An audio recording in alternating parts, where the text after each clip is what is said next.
কেউ আপনাদের কাছে যেই পরিচয় হোক চাঁদাবাজি করতে আসে তাহলে তাকে সরাসরি পুলিশে সোপর্দ করবেন। বিএনপি কিন্তু কোনো সংখ্যালঘু শব্দে বিশ্বাস করে না। আমরা মনে করি যে আমরা সকলে মিলে সকল ধর্মীয় অনুষ্ঠান আমরা একসাথে পালন করব। তো সুতরাং আজকে আগামী দিনে দুর্গা উৎসব, শারদীয় দুর্গাপূজার যে কয়দিন আছে সে কয়দিন যেন আমার মা বোনরা, ছোট্ট ভাই বোনরা তারা যেন উৎসবের সাথে আনন্দের সাথে পালন করতে পারে, সেটা অবশ্যই এটা আমাদের দায়িত্ব দেখা, এবং সেটা আমরা দেখব। আমাদের সালতা উপজেলায় 47টা পূজা মণ্ডপ হচ্ছে এই বছর। এই 47টা পূজা মণ্ডপে 47টা ভলেন্টিয়ার টিম করে আমাদের নেতাকর্মীরা 24 ঘন্টা যেন আপনাদেরকে সহযোগিতা করতে পারে সেটা আমরা নিশ্চিত করতে হবে। কারণ আমাদের মাথায় রাখতে হবে যে কোনো সময় কোন ষড়যন্ত্রকারীরা ষড়যন্ত্র করতে পারে, সেজন্য আমাদের সজাগ দৃষ্টি থাকতে হবে। কেউ আপনাদের কাছে যেই পরিচয় হোক চাঁদাবাজি করতে আসে তাহলে তাকে সরাসরি পুলিশে সোপর্দ করবেন।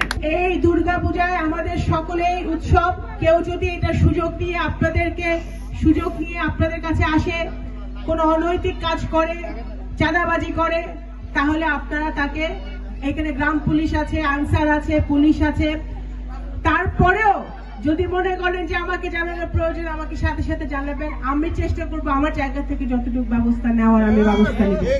কোন অনৈতিক কাজ আপনারা প্রশ্রয় দিবেন না। এখানে দয়া করে সে যেই দলেরই হোক, সে যে বিএনপির লোক হয়, সে আমার লোক হয়, সে তার লেগে হোক, কোন অনৈতিক কাজ সালতা উপজেলা মাটিতে হইতে দিবে না। আমার বাবা সবসময় সত্যের পথে থেকেছেন, ন্যায়ের পথে থেকেছেন, এবং উনি মানুষের ভালো করার চেষ্টা করেছেন। ওনার সন্তান হিসেবে আমার কর্তব্য আপনাদের পাশে থাকার, আমি পাশে থেকে যাব। আল্লাহ তাআলা সুযোগ দেন ইনশাআল্লাহ। আমার তৌফিক সালতা উপজেলার একটা কাঁচা রাস্তাও কাঁচা থাকবে না।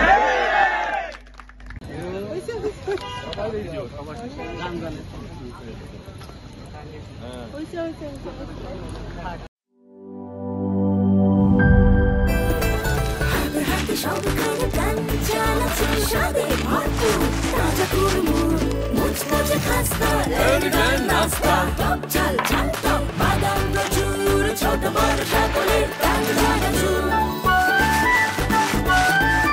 স্বাদে ভরপুর প্রাণ চানাচুর।